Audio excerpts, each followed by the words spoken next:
2 years ago I released Echo's Traveler, a musical exploration game where you use sound to orientate yourself. It's one of my most ambitious games, both in terms of game design and music composition. Today I'd like to tell you how it was made and what lesson I learned by making it. Naturally, I encourage you to play the game before watching this video. You can play it for free right in your browser, and it takes about 40 minutes to complete.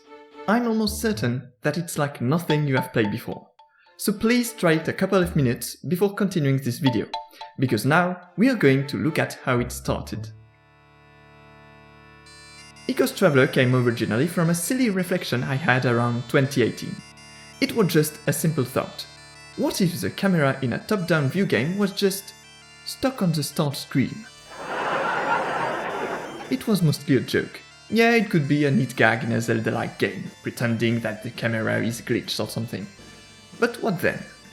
This is where I put into practice my favorite method for creativity. Start from a joke, then take it seriously. It works for game design, but also writing, composition, anything. It's really an efficient way for finding new and unexpected ideas. So, the camera stays at the same place. The player can move, but they don't see where they are going. What can they do? Well, they can rely on sound. Environmental sound, like footsteps, water, wind. That is an option. Several games have successfully tried it. But this kinda makes you envision things in the first-person perspective, and it's restrained to a very close range. You can imagine what's just next to you, but not really get a sense of where you are. Rather than objects, sound should instead be associated with a location. And for that, we can use music. We can create a dynamic soundtrack where each instrument is only heard when the player is close to them. This will create a music that constantly evolves along the player's journey, just like Proteus or even Banjo-Kazooie, a soundscape that the player can explore in any order they want and get lost into. Now that sounds interesting. And what kind of challenge will they face? Well, the game is about figuring out your position with sound. On a large scale, this can be done with music. On a small scale, there could be puzzles with switch tiles that make a sound when you walk on them. Each one would play a different note, the goal would be to activate them in the correct order. And like so, I had a full game idea. Explore a world made of music, find all the tiles puzzles, and solve them. That could be neat. So I let it live in the corner of my mind, waiting for the right occasion to work on that idea. Which happened in February 2020. I joined a 48 hours jam which started with the theme losing. Losing. That could be losing yourself. Wait, I have the perfect idea for it. I decided to test my idea on this jam. I will make a small version with only a few areas and instruments. It seems feasible. And indeed, the first day I already had the engine working. So on the second day I only had to write music and create art assets, and we would be good to go. After several hours of composing, here is what I produced. Oh, what is this? Oof, no. No, that's, yeah, no, it's,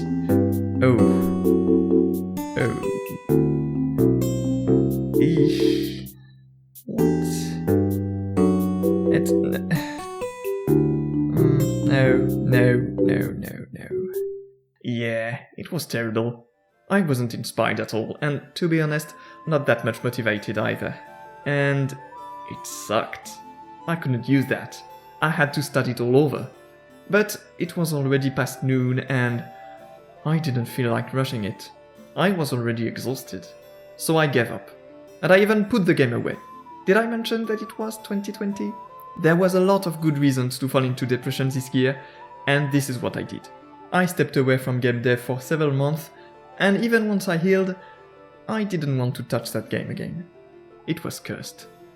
It wasn't until June 2021 that I felt better and realized that there was potential in that concept.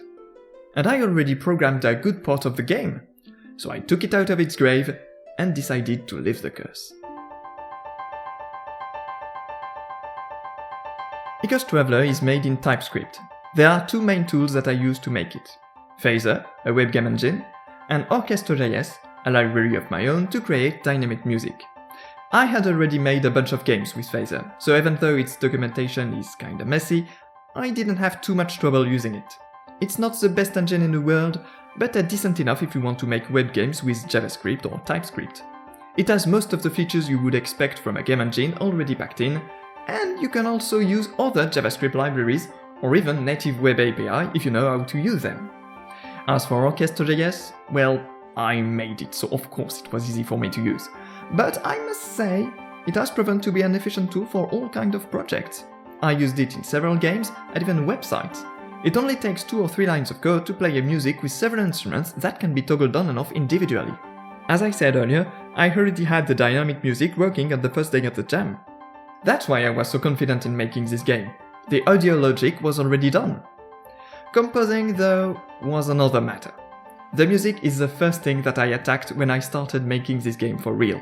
It was the thing I got stuck on, and also the most important aspect of the game. So I had to settle that for good. But this time, I avoided the mistake I made during the jam, which was starting on the beginning. Never do that. Whether it's for music or art or level design, you should never work on the beginning of the game first. Beginnings are boring.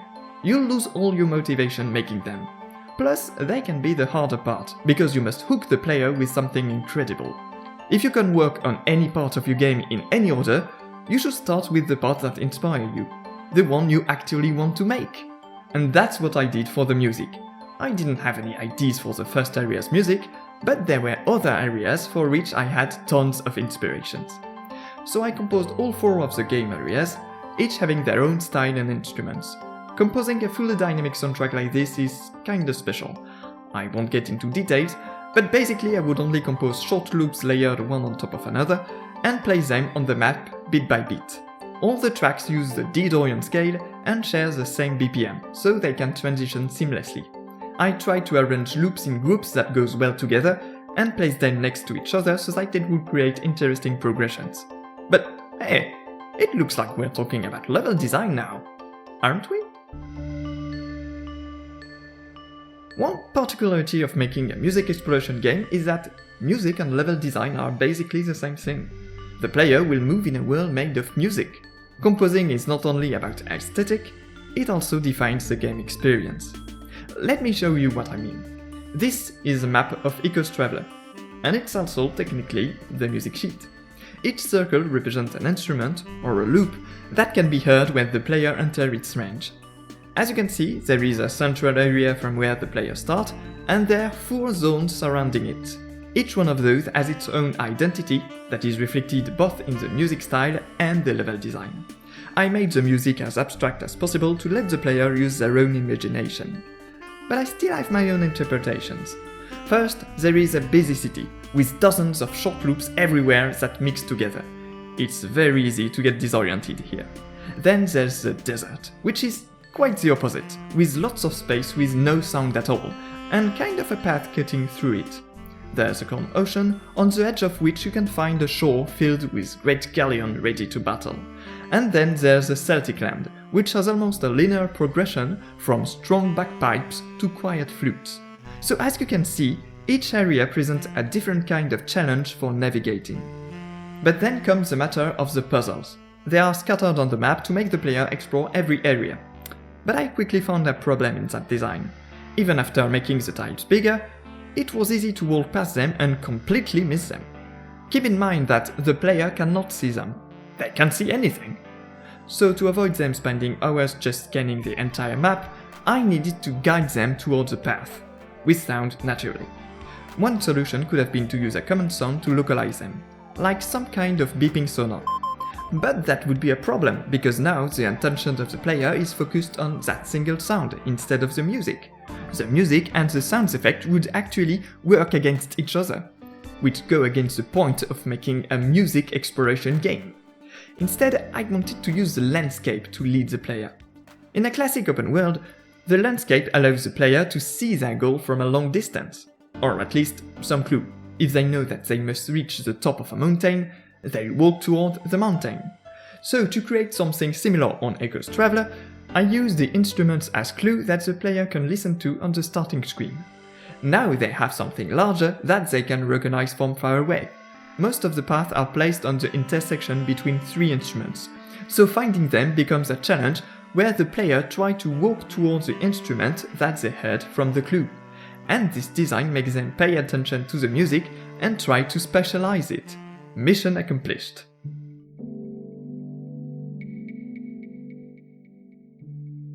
The second important missing part of Ghost Traveler was its art. The good news is, I only had to draw a single screen. 80% of the game is only made of audio. The bad news, it's very difficult to give consistence to an abstract world made of music. As stated, I wanted the world to be led to the player's imaginations.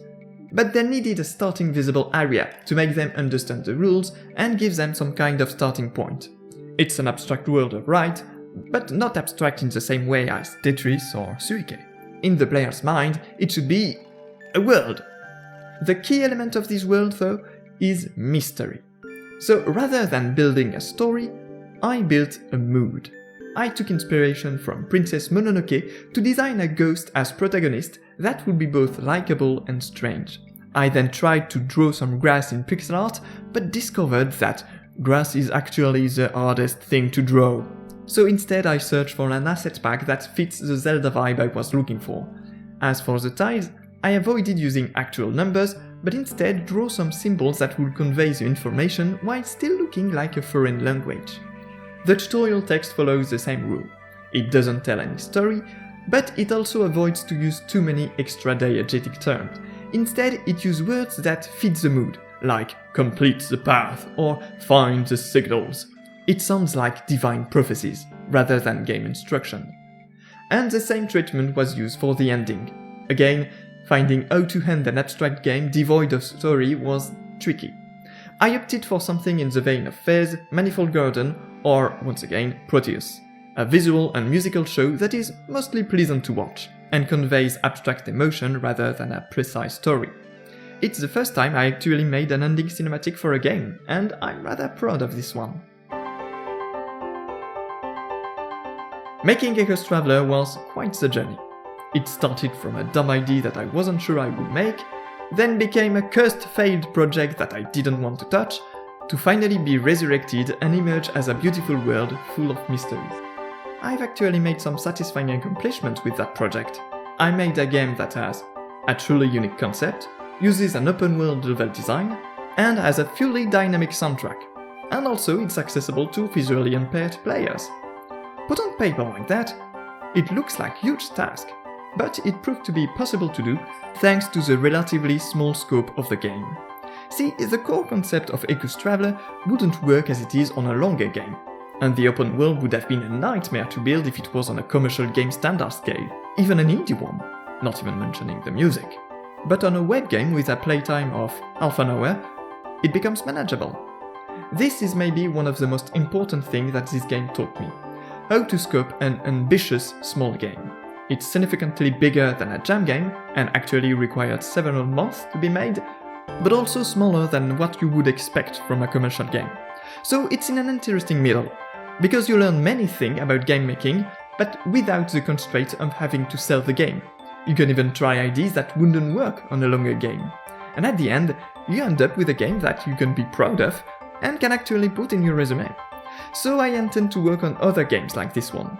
Ambitious solo projects that allow me to fully explore some original ideas, but that are restrained to short games that I can publish for free or at least a cheap price.